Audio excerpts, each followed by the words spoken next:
So gold అనేది ఇంతకుముందు వేసుకోవడానికి కొనుక్కున్నారు, అవును. కానీ ఇప్పుడు ఇన్వెస్ట్మెంట్ Investment వస్తుంది. అది మెయిన్ పర్పస్. ఓకే. దానివల్ల కొనేవాళ్ళు ఎక్కువైపోయారు. జనరల్గా నేను చెప్పేది అంటే ప్రతి ఫ్యామిలీకి కూడా ఒక 1/2 kg 1/2 kg గోల్డ్ ఇంట్లో ఉండాలి, 24 క్యారెట్. ఓకే.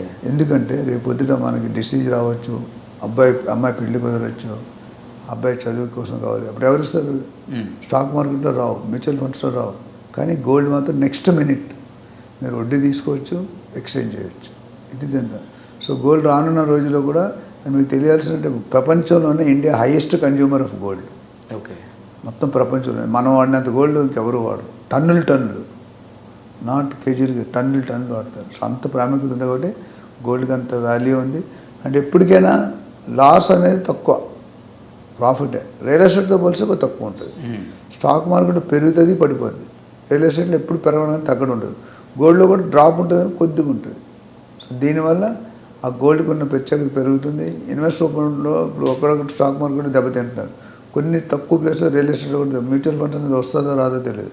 గోల్డ్ అయితే పెట్టింది ఎక్కడికి పోదు, ఎంత ఎక్కువ వస్తుందో తెలియదు. అందుకని అది సేఫ్టీ జోన్. సో ప్రతి ఒక్కరికి ఇన్వెస్ట్మెంట్ ఆప్షన్లో 4-5 ఉంటాయి. రియల్ ఎస్టేట్ కొనుక్కోవాలా, గోల్డ్ కొనుక్కోవాలా, మ్యూచువల్ ఫండ్స్ కొనుక్కోవాలా, ఇన్సూరెన్స్లో పెట్టుకోవాలా, ఇలాంటివన్నీ మనం చెప్తాం. సో దాంట్లో ఒక భాగమే గోల్డ్.